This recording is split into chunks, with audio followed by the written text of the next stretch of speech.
জেলা কৃষক দল কর্তৃক আয়োজিত আজকে শহীদ রাষ্ট্রপতি জিয়াউর রহমানের ৪৪তম শাহাদাত বার্ষিকী উপলক্ষে আজকের এই সভার সম্মানিত সভাপতি আমার প্রিয় ছোট ভাই এই দলের সাথে বিভিন্নভাবে বিভিন্ন অঙ্গ সংগঠনের মাধ্যমে জড়িত থেকে আজকে কৃষক দলের যোগ্য সভাপতি সালাউদ্দিন লিটন উপস্থিত আছেন। এখানে আপনাদের এই কৃষক দলের সাবেক সভাপতি এখন জেলা বিএনপির সাধারণ সম্পাদক আবু জাহেদ ডাবলু।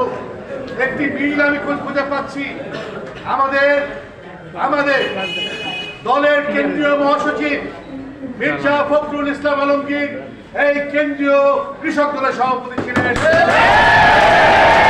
আর আজকে আপনাদের জেলা কৃষক দলের সভাপতি জেলা বিএনপির সম্মানিত সদস্য সচিব। প্রিয় সাথী বন্ধুগণ, আজকে শহীদ রাষ্ট্রপতি জিয়াউর রহমানের ৪৪তম মৃত্যুবার্ষিকী। ব্যক্তিগতভাবে আমার একটি ধারণা ঠিক না, আমি ওই সময়টা ৩০শে মে যেদিন ওনাকে হত্যা করা হয়েছিল সেই দিন আমাদের বাংলাদেশ জাতীয়তাবাদী ছাত্র দলের কেন্দ্রীয় কমিটির সম্মেলন হওয়ার কথা ছিল। আপনার অনেক ধন্যবাদ। ঠিক সভাপতির সময় সবাই অবগত আছেন। উনি স্বাধীনতার ঘোষণা দিয়েছিলেন, উনি বহুদলীয় গণতন্ত্র প্রতিষ্ঠা করেছিলেন এবং উনি বাংলাদেশ জাতীয়তাবাদী দলের প্রতিষ্ঠাতা ছিলেন। উনি উন্নয়নের রাজনীতি করেছেন। উনি এই দেশের একজন দেশপ্রেমিক ছিলেন, সৎ ছিলেন। এই ব্যাপারে আমার মনে তার শত্রু বিভোগ করবে না। সেই দলে সেই প্রতিষ্ঠিত চেয়ারম্যানের সৈনিক আমি ব্যক্তিগতভাবে ওনার কিছু সহযোগিতা পেয়েছি। যেহেতু ছাত্র দলের প্রথম কেন্দ্রীয় কমিটির সদস্য ছিলাম এবং প্রথম ঢাকা বিশ্ববিদ্যালয় কমিটির যুগ্ম আহ্বায়ক ছিলাম, আমরা কিছুটা সময় পেয়েছিলাম এই মহান নেতার সহযোগিতা। জানেন কি, আজকে অনেক নেতা চিন্তা করেন কিভাবে অর্থ অর্জন করবো, আর আমাদের সারা দিনের চিন্তা থাকতো কখন উনি ধানমন্ডির ওই সচিবালয়ে আসবেন, ওনাকে একবার দেখবো। ঘন্টার পর ঘন্টা আমরা দাঁড়িয়ে থাকতাম ওনাকে দেখার জন্য। উনি আমাদেরকে এসে বলতো কেমন আছো, আর একটি কথা একবার বলেছিল, সেই কথাটা আমাদের মনে হয়, এখনো মনে হলে আমাদের হৃদয়ে আমাদের কান্না আসে। উনি বলেছিলেন, জানো আমার আশেপাশে সবাই কিছু না কিছু চায়, আর তোমরা ছাত্র দল, তোমরা শুধু আমাকে দোয়ার জন্য আসো, কিছু চাও না আমার কাছে। সেই কথা মনে করে একজন ছাত্র দলের সাবেক কর্মী হিসাবে আমি মনে করি আমাদের যে নেতা আমরা পেয়েছি, আল্লাহ আমাদেরকে একটা এক ধরনের সুবিধা করে দিয়েছে যে নেতা সারা বাংলাদেশে ৫৪ বছরে জন্মগ্রহণ করে নাই। বলতে পারেন এমন কোন নেতা জন্মগ্রহণ করেছে যে বহুদলীয় গণতন্ত্র নিয়েছে, দেশপ্রেমের জন্য যুদ্ধ করেছে মানে কামে। সেই নেতার সৈনিক আমরা মনে রাখবেন। শুধু পারিবারিক কথা না, এই কারণে বলছি আমাদের ভাবমূর্তি রক্ষা করতে হবে। সামনে আমাদের নির্বাচন। যেদিন ওনাকে হত্যা করা হয়েছিল সেদিন আমাদের সম্মেলন হচ্ছিল। যখন পুলিশ কমিশনার এসে বলল দি অনারেবল প্রেসিডেন্ট ডে, তখন আমি এবং ভিলু শহরের নেতা জামাল শরীফ ভিলু দুজনে একটি মিছিল বের করেছিলাম। মিছিলের ভাষা তাৎক্ষণিকভাবে তৈরি হয়েছিল। আমরা সেই মিছিল নিয়ে ঢাকা বিশ্ববিদ্যালয়ের বিভিন্ন হল প্রতিক্ষণ করেছিলাম, বলেছিলাম এক চেয়ার রক্ত থেকে রক্ত জিয়া জন্ম নেবে। আজকে কি তাই বলেছে কিনা বলে রক্ত রক্ত জিয়া বাংলাদেশের পথে রক্তে পড়ে বেড়াচ্ছে। একটি স্পষ্ট কথা বলতে চাই, আমরা শুনছি, আমরা কিন্তু সবসময় দেশের ক্রান্তি লগ্নে আমরা এই বিএনপি। ওই স্বাধীনতা যুদ্ধের সময় কেউ নাই, ইন্ডিয়ার পাড়ায় আছে শীততাপের জন্য কক্ষে, তখন একজন মেজর বলছে আমি বাংলাদেশের স্বাধীনতা ঘোষণা করছি। ৭৫-এর আগে বাকশাল করে সমস্ত দলগুলো নিষিদ্ধ করলো। তখন সিপাহী জনতার বিপ্লবের মাধ্যমে ৭ই নভেম্বর সেই নিয়ে আসতো।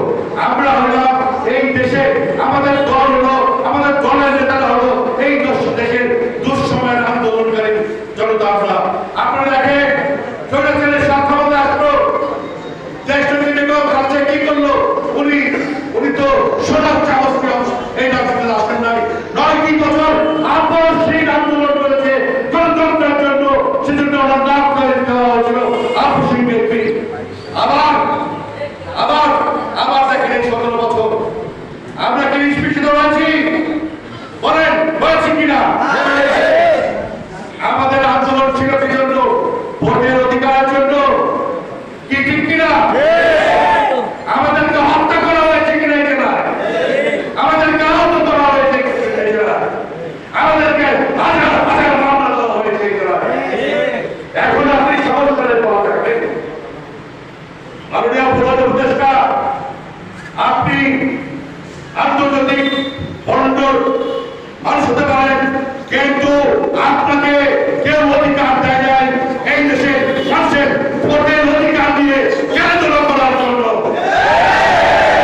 এই এই এই সভা থেকে, জেলা কৃষক দলের সভা থেকে ঘোষণা করছি, এক এক করে সমস্ত অঙ্গ সংগঠন, জেলা বিএনপি এমন একটি আন্দোলন গড়ে উঠবে, আপনি কিন্তু পরামর্শ পাবেন।